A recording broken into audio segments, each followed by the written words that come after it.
The moment I pressed play on that recording, I watched my mother-in-law's face do something I had never seen it do before. Karen Mitchell, the woman who had spent 6 years running my life like she was the CEO of it, went completely, utterly still. Not the kind of still where someone is thinking, the kind of still where the body short-circuits because the brain can't process what it's hearing. Her wine glass stopped halfway to her lips. Her eyes, which were usually darting around the room cataloging everything she could criticize, locked onto the small speaker on the kitchen counter like it had just grown a mouth and called her by her full name. And then she went pale. Not a little pale, sheet white, the color of someone who just realized the exit they were counting on was bricked over. I had rehearsed that moment 100 times in my head. I thought I'd feel triumphant. I thought I'd feel powerful, finally, after everything.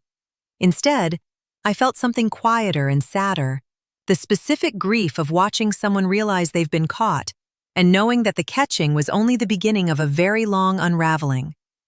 But I'm getting ahead of myself. Because before that kitchen, before that recording, before any of it, there was a life I was genuinely happy in, a marriage I believed in, a family I was trying with everything I had to belong to. Let me take you back to the beginning, because none of this makes sense without it. My name is Ashley Reeves, now legally Ashley Coleman again, but I'll get to that. 3 years ago, I was Ashley Mitchell, and I was, by most measurable standards, doing really well. I was 31 years old, living in a 4-bedroom house in a suburb of Columbus, Ohio, married to a man named Daniel Mitchell, who I had met at a friend's birthday party when I was 26, and fallen for so fast it made my head spin. Daniel was charming and funny, and the kind of guy who remembered your coffee order after the first date and texted you good morning before you'd even decided you were officially together. He was an IT project manager making good money. I was a marketing coordinator at a mid-sized healthcare company pulling in about $68,000 a year, and together, we were comfortable. Not rich, but comfortable. The kind of comfortable where you can go out to dinner on a Wednesday without checking your bank account first. We'd been married for 2 years when this story really starts. Those first 2 years were genuinely good. We bought the house together, a 3-bedroom colonial with a big backyard and an HOA that had strong opinions about Christmas lights, but otherwise left us alone. We had a rescue beagle named Biscuit who destroyed exactly 2 throw pillows before settling down into being the perfect dog. I had a best friend named Jenna who lived 20 minutes away and came over for wine on Friday nights. We had a routine, a future, a plan. We were saving for a European vacation. We talked about kids in that soft, hypothetical way that means you're both thinking about it, but nobody wants to jinx it yet. And then there was Karen. I want to be fair here because I've done a lot of therapy since all of this went down, and my therapist keeps reminding me to hold complexity. So, Karen Mitchell was not a cartoon villain from the beginning. When Daniel and I first started dating, she was perfectly pleasant to me. Warm, even. She made me her famous lemon pound cake the first time I came to Sunday dinner. She asked questions about my job and seemed genuinely interested. She hugged me at our engagement party and whispered in my ear that she'd always wanted a daughter. I believed her. I actually believed her. The shift was subtle at first. Little things that I filed away and then talked myself out of. Like the time she redecorated our guest room while we were out of town for a long weekend. We'd given her a spare key for emergencies, and I came home to find she'd replaced my grandmother's quilt with one she'd bought at HomeGoods because, as she explained cheerfully, the original was looking a little tired. I stood in the doorway of that room staring at the neatly folded quilt she'd set aside on the chair, and I felt something cold move through me. But Daniel said she meant well, and I believed him because I wanted to.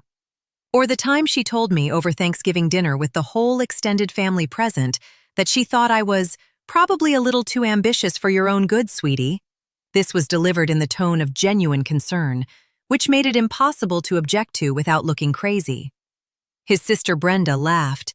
His father Gary said nothing, which was his default setting. Daniel squeezed my hand under the table, and later that night told me his mother was just old-fashioned and doesn't mean anything by it. I nodded and told myself he was right. I was very good at telling myself he was right. The house was the thing that changed everything, though. About 2.5 years into our marriage, Daniel started talking about refinancing. Interest rates had dropped. It made financial sense. Totally standard stuff. We'd bought the house with a 4.8% rate, and refinancing at 3.1% would save us something like $340 a month. It was a no-brainer. We sat at our kitchen table one Sunday morning with our laptops and coffee and went through the numbers together, and it felt like exactly the kind of solid, practical, married people thing I had always wanted to do with a partner. I remember feeling genuinely happy that morning. Biscuit was asleep on my feet. The sun was coming through the kitchen window at that particular angle that makes everything look golden. I thought, this is it. This is the life. What I didn't know, what I had absolutely no idea about, was that Daniel had already had a separate conversation with his mother about that refinancing. A conversation that happened the day before, while I was at Jenna's house helping her paint her living room. A conversation that I would not find out about for another 4 months. A conversation that Karen would later look me dead in the eye and deny ever happened, until I played the recording. But here's what I knew then, on that golden Sunday morning with my coffee going warm and my dog snoring on my feet. Nothing. I knew nothing. I was happy, and that happiness, I would soon discover, was built on a foundation that someone had been quietly, methodically, and very deliberately undermining for longer than I wanted to admit. The first real crack showed up on a Thursday evening in April. I remember it was a Thursday because I had a standing work call at 4 o'clock that ran long, and I was still at my desk in the spare bedroom at 5:30 when I heard Daniel come home. I heard him on the phone in the kitchen, not unusual, but then I heard something that made me stop typing mid-sentence. I heard him say, in a low and careful voice, "She doesn't need to know the details, Mom. Just let me handle it." And then a pause. And then, I know what you said, but it's my house too. Another pause, longer. Fine, we'll talk Sunday. I sat very still at my desk. My hands were still on the keyboard. On my monitor, a half-finished email to a client glowed at me expectantly. I told myself it was probably nothing. Maybe it was about a birthday surprise. Maybe it was about the vacation we were planning. There were 1,000 innocent explanations, and I rotated through all of them in the next 10 seconds like a slot machine, settling on the most comfortable one. It was probably nothing. Daniel was a good husband. Karen was difficult, yes, but she wasn't malicious. Not really. I closed my laptop, went downstairs, and kissed my husband hello. He smelled like his usual aftershave in the cold evening air, and he smiled at me with those easy brown eyes that I had fallen in love with. And I thought, I'm being paranoid. Everything is fine. Everything was not fine. But I wouldn't know that yet for another 3.5 weeks, when the first piece of paper arrived that made my stomach drop straight through the floor. The piece of paper was a letter from a title company. I almost didn't open it. It had Daniel's name on it first, then mine, and I assumed it was something routine, maybe leftover documentation from when we originally bought the house, or something connected to the refinancing we'd been talking about. I set it on the kitchen counter next to my coffee mug and left it there for 2 days, because that's the kind of thing I did back then. I trusted that if something was important, Daniel would handle it. I trusted that we were a team. I trusted a lot of things I shouldn't have. I opened it on a Saturday morning when Daniel was out getting his car washed. I stood at the counter in my pajamas and unfolded the letter, and within about 15 seconds my coffee went cold because I forgot I was holding it. The letter was a notification that a home equity line of credit, a HELOC, had been applied for using our house as collateral. The application had been submitted 3 weeks earlier. It was in both our names. My signature was on the application, except I had never signed anything. I had never agreed to a HELOC. I had never even known one was being applied for. I read the letter 3 times. Then I set it down very carefully on the counter, the way you set something down when your hands have started to shake and you don't want to drop it. Then I picked up my phone and stared at it for a long moment, trying to decide whether to call Daniel or call Jenna. I called Jenna. "Hey, what's up?" she answered, and I could hear her kids in the background, the usual Saturday morning chaos. "I need to ask you something weird," I said. "If someone applied for a HELOC on your house without telling you, could they forge your signature on the application?" There was a pause. "Ashley, what happened?" "I don't know yet," I said. "I'm looking at a letter." She told me to take pictures of everything and not to confront Daniel until I knew more. Jenna has always been smarter than me in a crisis. She thinks in straight lines when everything else is going sideways. I took pictures. I put the letter back in the envelope, and then I sat on the back porch with Biscuit pressed against my leg and waited for my husband to come home. When Daniel walked in 45 minutes later, he was in a good mood. He'd stopped at the bakery on the way back and brought home a box of those almond croissants I love. He set them on the counter right next to the envelope and kissed me on the cheek and said, "Beautiful day out there." I watched him put the box down.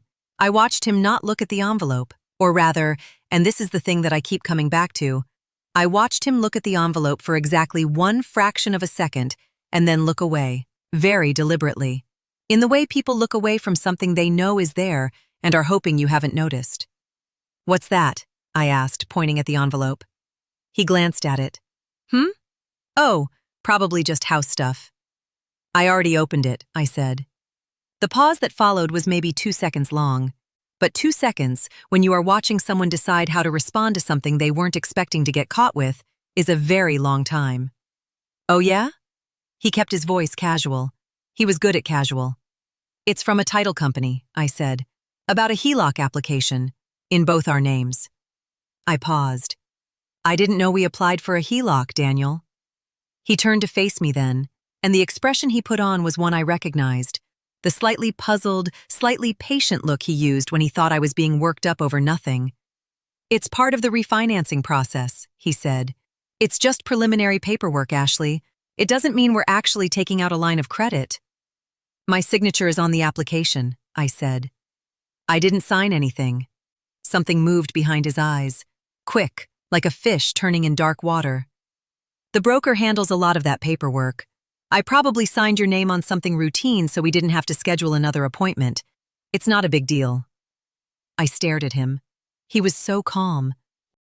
That was the part that frightened me more than anything, how calm he was. Like he had thought about this conversation already, like he had prepared. "You forged my signature on a financial document," I said. "I did not forge anything," he said, and his voice had that edge now, the one that meant I was being unreasonable. "I signed on your behalf on a preliminary form. That's completely normal." "Is it?" I said, "because I'm pretty sure it's not."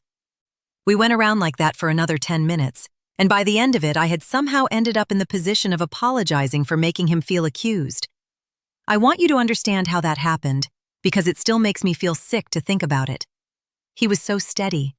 He had an answer for everything. He kept reframing my concern as distrust, and my distrust as an attack on his character, and his character as something I should feel guilty for questioning after everything he'd done for our family. By the time he opened the almond croissant box and handed me one with a smile, I had almost convinced myself that I was the problem. Almost. I didn't call the title company that weekend, but I wrote down the phone number. The following Sunday, we went to Daniel's parents' house for the regular family dinner. Karen made pot roast. Gary sat at the head of the table and spoke approximately 11 sentences across the entire evening, which was about average for Gary. Brenda was there with her husband Todd, and their 2 kids ran around the backyard until it got dark. It was a normal Sunday.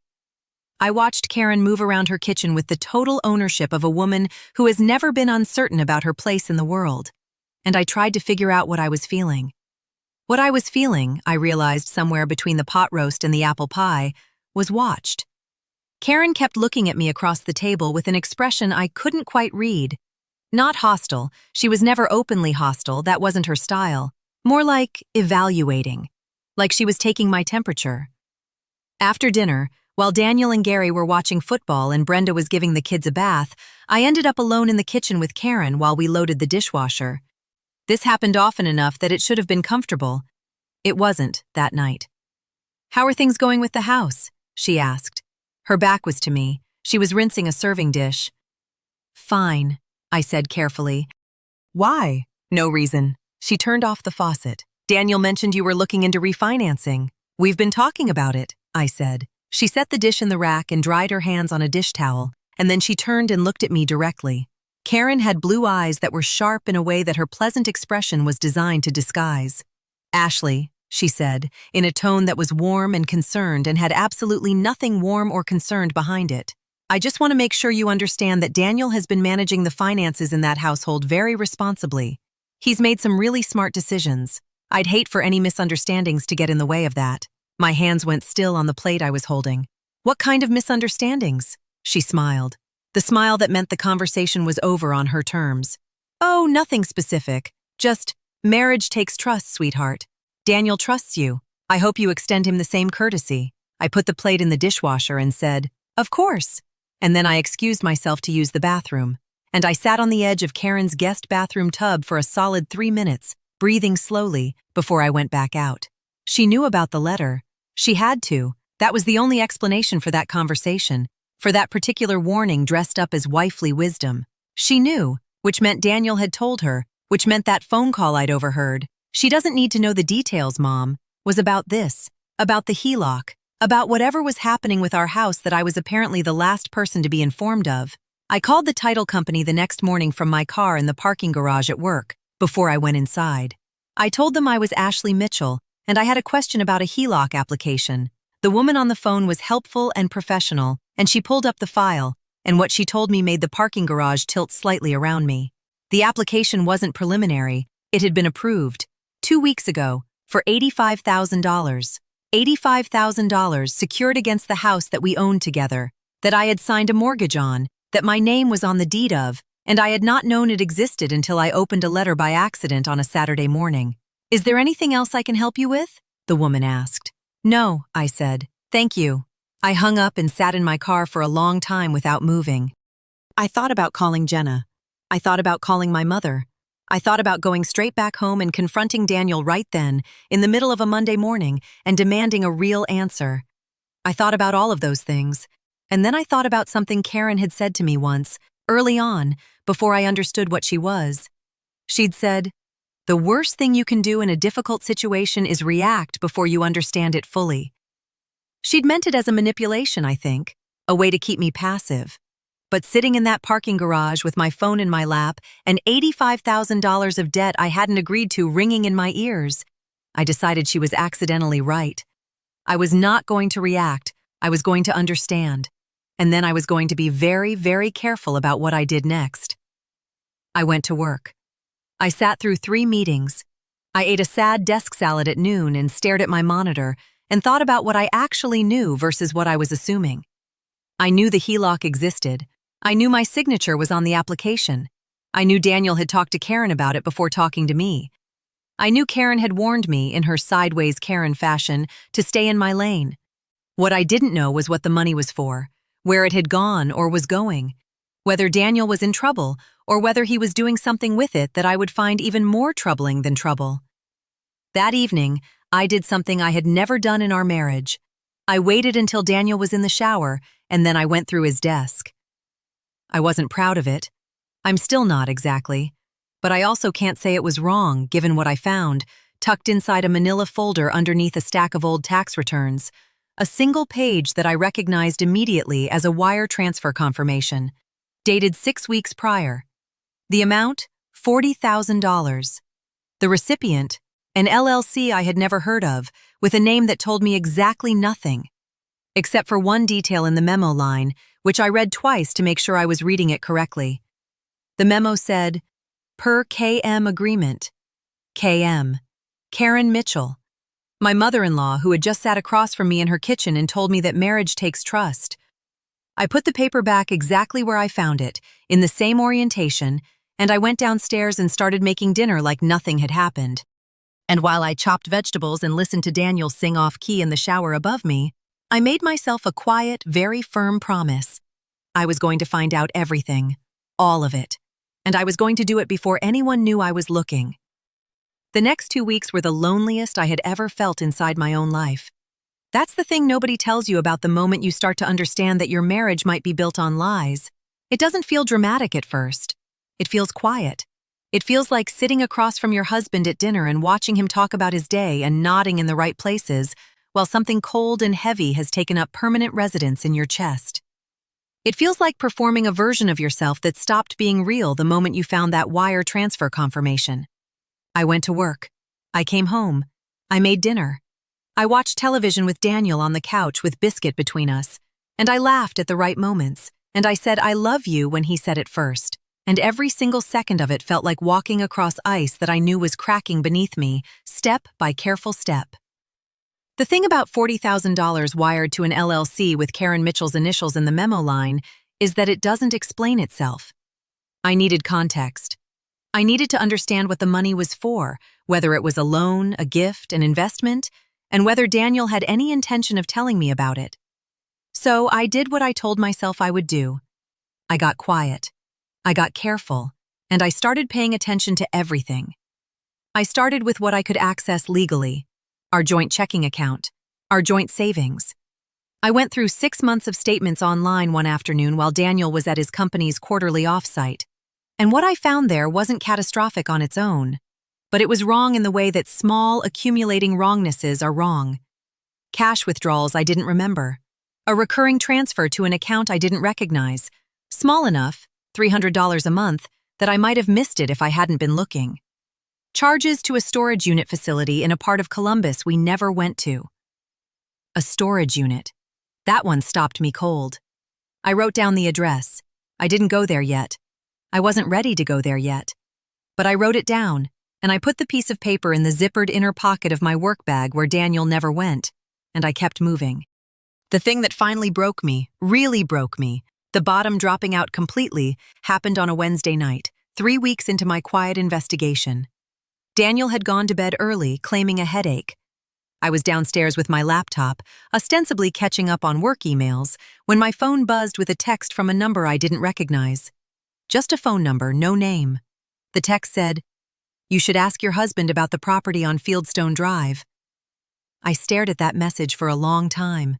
My hands were very still. Biscuit had his head in my lap and I was gripping his fur without realizing it.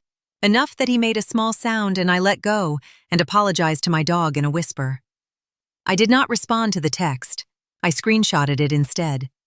And then I sat there in the dark living room with the television off and the house quiet around me, and I let myself feel, for the first time since this started, exactly how scared I was.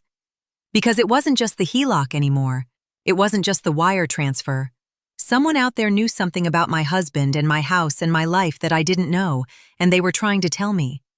Which meant the thing I was dealing with was bigger than a secret. It was a whole hidden structure, and I was just now starting to see the edges of it.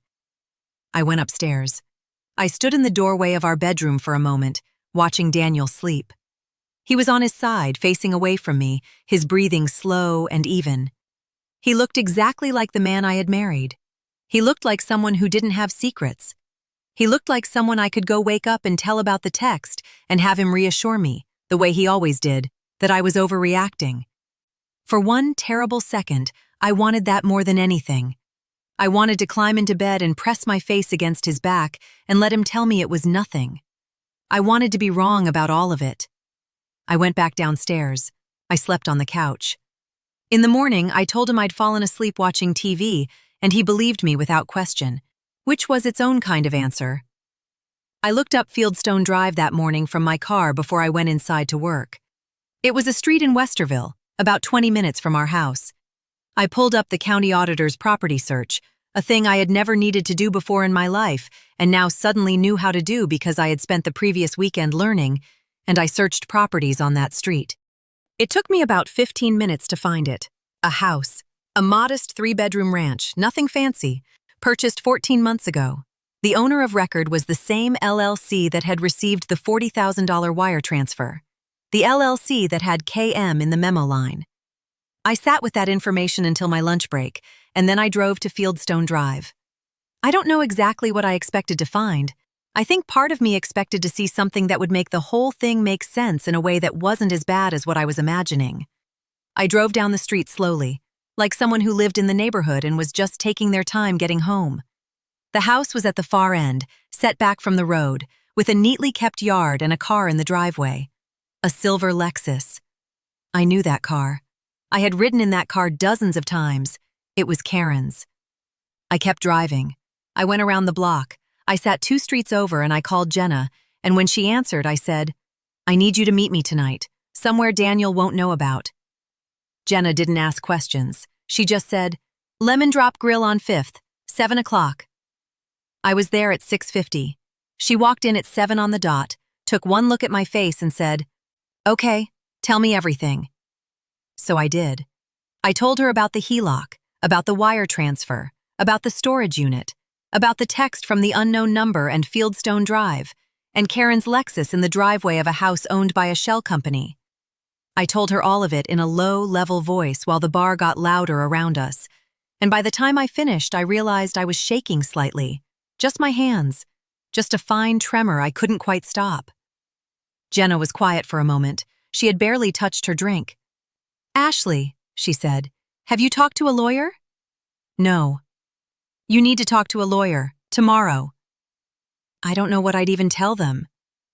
"You tell them exactly what you told me," she said, "and you bring all of it. The statements, the screenshots, the letter from the title company. You bring everything." She reached across the table and put her hand over my shaking one. "This is financial fraud, Ash. Your name is on that HELOC. If Daniel is doing something illegal with that LLC, you could be liable. You need to know where you stand." The word fraud sat in my stomach like a stone. I had been thinking it, in a formless way, for weeks. But hearing Jenna say it out loud made it real in a way I hadn't let it be yet. "What if I'm wrong?" I said. "What if there's an explanation?" Jenna looked at me steadily. She has known me since college. She was my maid of honor. She has always been the person who will tell me the truth when I need to hear it, even if I don't want to. "What explanation," she said quietly, "makes all of that okay?" I didn't have one. I paid for both our drinks and I went home, and I lay in the dark beside my sleeping husband, and I stared at the ceiling, and I thought about the woman I had been a year ago, 2 years ago, on that golden Sunday morning with the coffee and the sunlight and the dog snoring on my feet. I thought about how happy I had been, how real it had felt, and I let myself grieve it, quietly, in the dark, for exactly as long as I could afford to. Then I stopped. I made myself stop, the way you make yourself stop bleeding by applying pressure. I thought, you can fall apart later. Right now, you need to be smarter than all of them. The next morning, I called a family law attorney named Patricia Walsh, who had been recommended to me 3 years earlier by a coworker going through a divorce, whose number I had saved in my phone under dentist for reasons I couldn't quite explain to myself at the time. Maybe some part of me had always known I might need it. Patricia Walsh had an office downtown, clean and calm and completely without the kind of pastel softness that some family law offices use to make everything feel gentler than it is. She was in her mid-50s, silver-haired, with reading glasses on a chain, and the manner of someone who has heard every possible version of a bad marriage story and is not surprised by any of them. I sat across from her for an hour and I told her everything, and she listened without interrupting, making small notes on a legal pad. When I finished, she took off her glasses and looked at me directly. "First thing," she said, "you need to stop accessing the joint accounts and start documenting them. Don't move any money, don't close anything, just document and observe." She tapped her pen on the pad. "Second thing, the HELOC. Because your signature is on the application without your consent, we may be looking at forgery of a financial instrument. That's serious. That changes the picture significantly in a divorce proceeding." "I don't know if I want a divorce," I said. She nodded like she'd heard that before, which she had. "You don't have to know that yet. What you need to know right now is your position. And your position right now is that you're exposed. Your name is on debt you didn't authorize. If that LLC is engaged in anything improper, you need to be clearly on record as a non-participant." She leaned forward slightly. "I want you to think about whether there's any way to document what your mother-in-law knows about this. Any communications, any conversations. Because if she's directing or benefiting from funds that came from your marital home, she becomes a party to this." That was when it came to me. Not fully formed, just the edge of it, like catching a scent on the wind. A thought about Karen and what Karen didn't know, and what Karen would say if she thought I didn't know what I knew. I drove home from Patricia Walsh's office with my mind moving fast and clean, the way it hadn't in weeks. The grief was still there, it would be there for a long time, but underneath it, something else had come online. Something that felt, if not like power exactly, then like the first firm ground I'd stood on in a very long time. I needed Karen to talk. I needed her to say out loud the things she thought were safe to say when she believed I was still in the dark. I knew how to make that happen. Karen had never been able to resist the opportunity to manage me, to guide me, to deliver her version of events to a version of me she believed was compliant and grateful and unaware. All I had to do was give her that version of me one more time. I had been playing that role for years. I knew every line. And this time, I was going to be ready. I stopped at an electronics store on the way home. I bought a small digital voice recorder, not my phone, something separate, something that fit in the palm of my hand. I paid cash. I put it in my work bag next to the piece of paper with the storage unit address, and I drove the rest of the way home in a quiet that felt completely different from all the quiet that had come before it. Sunday dinner was in 3 days. Sunday dinner arrived the way it always did. Karen's house, 6 o'clock, the smell of something slow-cooked meeting you at the front door like a greeter who doesn't know you hate this place. I had the recorder in the inside pocket of my cardigan. It was so small I could close my hand around it completely. I had tested it twice the night before in our bathroom with the fan running, and the audio was clean and clear. I had worn the cardigan specifically because the pocket sat close to my chest, and I knew from the dinner table geometry that when Karen leaned toward me, which she always did, when she was delivering something she wanted only me to hear, the mic would catch everything. Daniel drove. He was in a good mood the way he was always in a good mood on the way to his parents' house. A particular loosening that happened in his shoulders the closer we got to that street, and which I had once found endearing and now understood differently. He talked about a project at work. I nodded. Biscuit was at home. The evening was cold and gray in that specific Ohio way, the sky the color of old concrete. I had a plan. It wasn't complicated. The complicated part was already done. The attorney, the documentation, the screenshots, the recorded phone call with the title company confirming the HELOC approval. Patricia Walsh had told me to keep gathering, and so I was going to gather. One more piece. The piece that connected Karen to all of it directly, in her own voice, so that nobody, not a judge, not a mediator, not Daniel's family, not Daniel himself, could say it was my word against hers. All I had to do was give Karen the version of me she expected. Soft, slightly confused, grateful for her guidance. The version she had been managing for 6 years.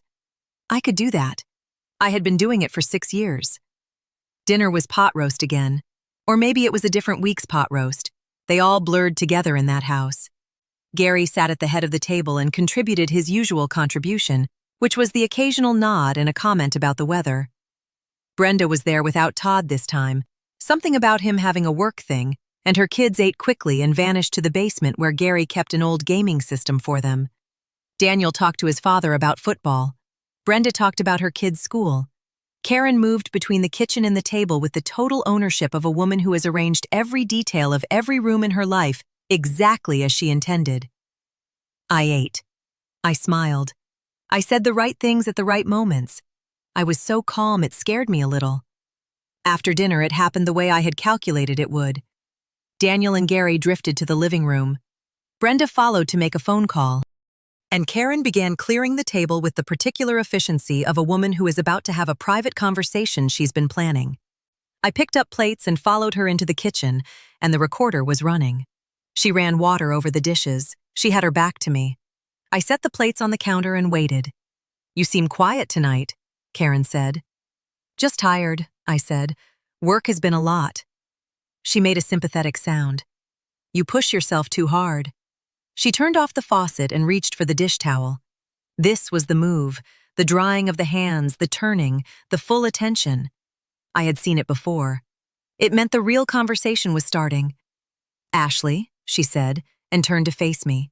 Her expression was warm and careful, the expression she kept in a specific reserve for conversations she needed me to receive well. "I want to talk to you about something, and I want you to hear it the way I mean it, not the way it might sound." "Of course," I said. My voice was steady. I was proud of how steady my voice was. "Daniel is working through something right now," she said. "With the house, with the finances. He's been carrying a lot, and he's been doing his best to handle it without putting it all on you, because he loves you and he doesn't want you to worry." She folded the dish towel and set it on the counter. "The HELOC, I know you saw the letter. He told me you'd asked about it." "I just wanted to understand it," I said. "I know, and that's fair." She nodded slowly, like she was conceding something generous. "But here's what I want you to understand. That line of credit was the right financial decision for where you two are right now. Daniel consulted with me and Gary about it because we have more experience with these things, and we supported him in moving forward. The important thing is that it's handled and it's being used responsibly. I looked at her. Where's the money going, Karen? She didn't flinch. That was the thing about Karen, she never flinched. Into an investment, she said smoothly. A real estate opportunity that Gary and I are also involved in. We pool resources as a family. That's how we've always operated. The property on Fieldstone Drive, I said. The dish towel she'd set down didn't move. Neither did she. But something behind her eyes recalibrated, fast and invisible to anyone who hadn't spent 6 years watching her face for exactly this kind of movement. Daniel mentioned that to you? She said. I found out, I said simply. I kept my face open and my voice neutral. I just want to understand how it all connects, because my signature is on the HELOC and I didn't sign it, and I want to make sure I understand my involvement. Karen looked at me for a long moment. Then she set her hand on the counter and leaned slightly forward, and I made sure not to step back, because stepping back would break the geometry, and the recorder needed to stay close. Your involvement, she said, is that you are Daniel's wife, and Daniel made a decision that is completely within his rights as the primary financial manager of your household. Your name on the application is a formality, a technicality. It doesn't mean you have any liability. She paused. What it means is that you should trust your husband. And frankly, Ashley, and I'm saying this because I care about you, the questions you're asking right now are the kind of questions that damage a marriage. Daniel has done nothing but work hard for your future together. And if you go looking for problems where there aren't any, you will find yourself alone. The threat was gentle. It always was with Karen. But it was there. I appreciate that, I said. I really do. She nodded, satisfied. She had delivered her message. The wife had been managed. Everything was in order. I reached into my cardigan pocket and stopped the recording. The following Thursday, I sat in Patricia Walsh's office and played it for her. Patricia listened with her reading glasses on and her legal pad in front of her, and did not change expression once. When it finished, she set down her pen and looked at me. She just confirmed the HELOC funds went into a family real estate investment, she said. On tape, in her own words. Yes, I said. And she acknowledged that Daniel signed your name on the application. She called it a technicality, I said, a formality. Patricia smiled. It was a small, precise smile. In a courtroom, it's called forgery of a financial instrument, and her characterization of it as a formality is, if anything, more damaging to them than silence would have been. She picked up her pen. Ashley, I want to file for divorce. I want to do it this week, before any more money moves, and I want to attach this recording and your documentation to the initial petition. I sat with that for a moment. The word divorce still had a physical weight to it, something that pressed on my chest when I let it land fully.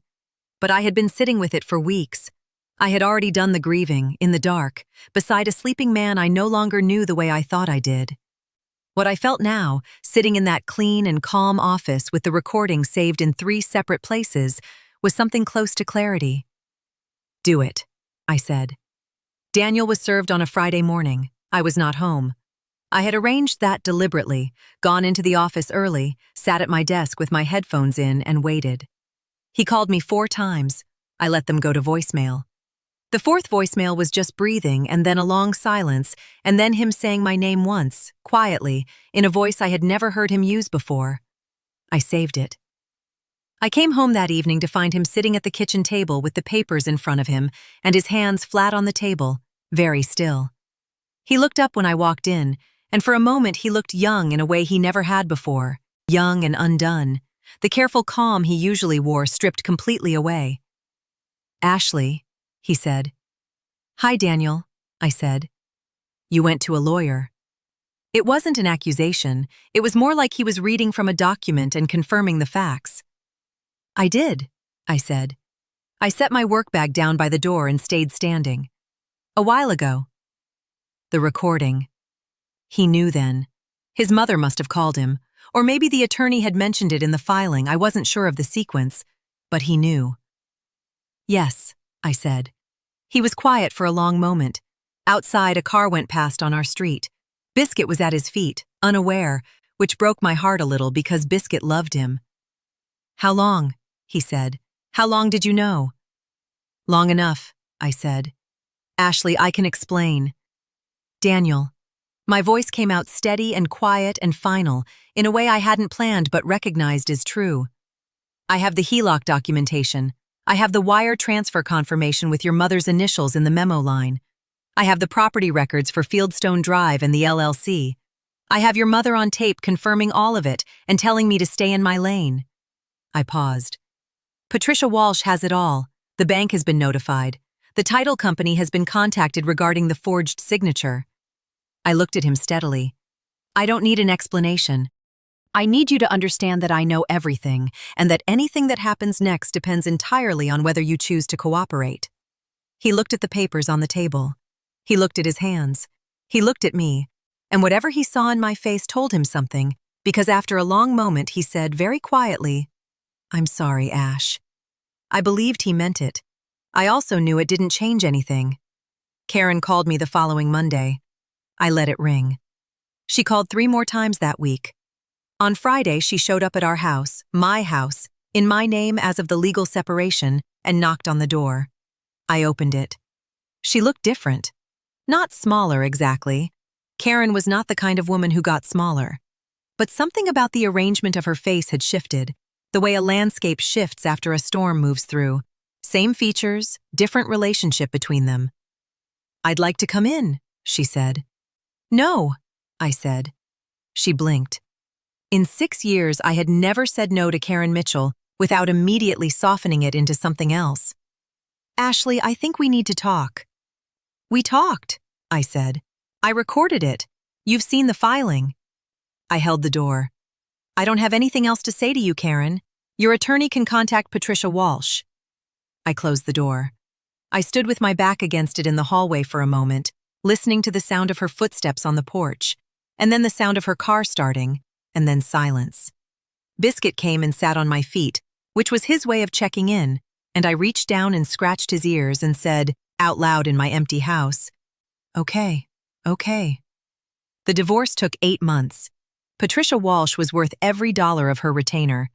Because Daniel had forged my signature on the HELOC application, and because the recording documented Karen's knowing involvement in directing marital assets into a family LLC without my consent, the financial picture shifted significantly in my favor. The $85,000 HELOC was addressed as marital debt incurred without my consent. The house was sold, we split the equity after the debt was resolved, and my portion, combined with what I had in my own 401k and savings, was enough to put a real down payment on a small house in a neighborhood I actually chose for myself, not for proximity to Daniel's parents or convenience to his office. The LLC and the Fieldstone Drive property became a matter for the attorneys and, eventually, a forensic accountant. I won't pretend I know every detail of how that resolved. I had enough to deal with. But I know that Gary and Karen had to have some uncomfortable conversations with some people who were not impressed by Karen's charm. I know that Brenda stopped speaking to Daniel for a period because apparently she hadn't known either, and finding out the way she did, through the divorce filing, was its own kind of rupture in that family. I heard that through Jenna, who heard it from a mutual acquaintance. I did not follow up. That was not my family anymore. The unknown text about Fieldstone Drive, the one that had come from the number I didn't recognize on that Wednesday night. I eventually found out it was from a woman named Diane, who had worked with Daniel at a previous company and had heard something through professional channels about the LLC that had troubled her. She had looked me up and taken a chance. I found her on LinkedIn 6 months after the divorce was final and sent her a message that said simply, "Thank you. You helped me more than you know." She wrote back one line. I hoped it would. I am Ashley Coleman now. I have been for 14 months. I live in a house with a blue front door that I chose because I wanted a blue front door, and Biscuit has a yard that is entirely his, fenced, with no HOA opinions about anything. Jenna comes over on Friday nights. I am seeing a therapist named Dr. Okafor who has, across the last year and a half, helped me understand how I became someone who filed away red flags and talked herself out of her own instincts, and how to be someone who doesn't do that anymore. I am not angry, mostly. The anger was real, and it was useful for exactly as long as it needed to be, and then I let it go the way you let go of something heavy when your arms finally give out. Not because you decided to, but because you simply cannot hold it anymore. What I am, on the other side of all of it, is clear. Clear in a way I don't think I ever was before, even in the good years, even on the golden Sunday mornings with the coffee and the sunlight. Because that clarity came at a cost, and the cost is real, and I carry it. But I also carry this. I know exactly who I am. I know what I noticed and when I noticed it, and what I did about it. I know that when it mattered, I was smarter and steadier than anyone gave me credit for.